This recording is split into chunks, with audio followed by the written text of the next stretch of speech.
right? I'm kind of picturing you and Spaceballs going ludicrous speed.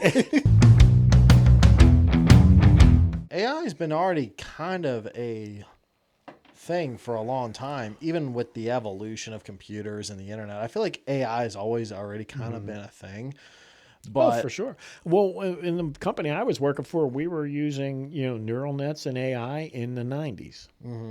It was real early stuff. I can't say we ever got it to do what we wanted it to do with the pattern recognition, but it was there. yeah, and I mean, it seems like we're just now in that stage where AI is advancing at a much faster rate Well, than it ever sure, has. Now, I think sure, that's partially because now we're putting a lot more focus into it because we now are starting to see its value.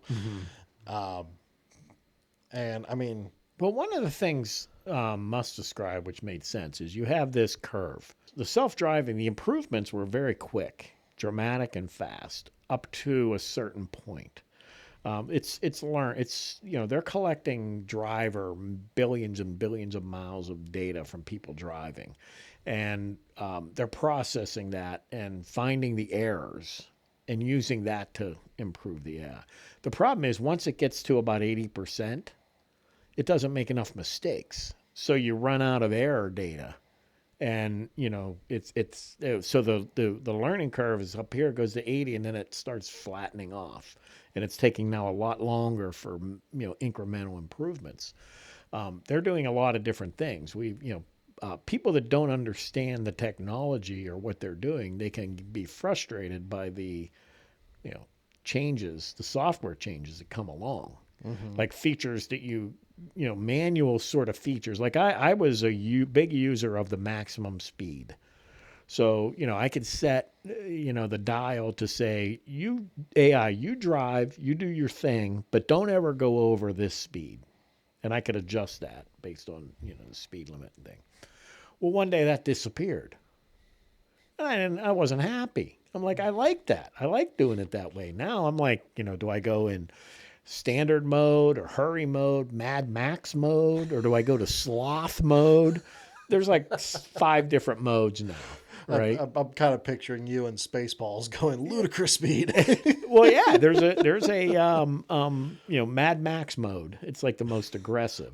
So it's trying to mimic what a human would do. Okay, so how fast it goes is going to be relative to how fast the other cars are going. Okay, so if you're in standard mode, let's say, you're going to, and all the cars are going 12 miles over the speed limit. You're going to pretty much go 12 miles over the speed limit. It may be a little less. It might let some distance go. But if you switch it up to Mad Max mode, it might even blow by them. So, but it took the control away from me. But I understand what they're trying to do. They want people to just let the AI drive, let it do. They recently added, they call it gamifying it.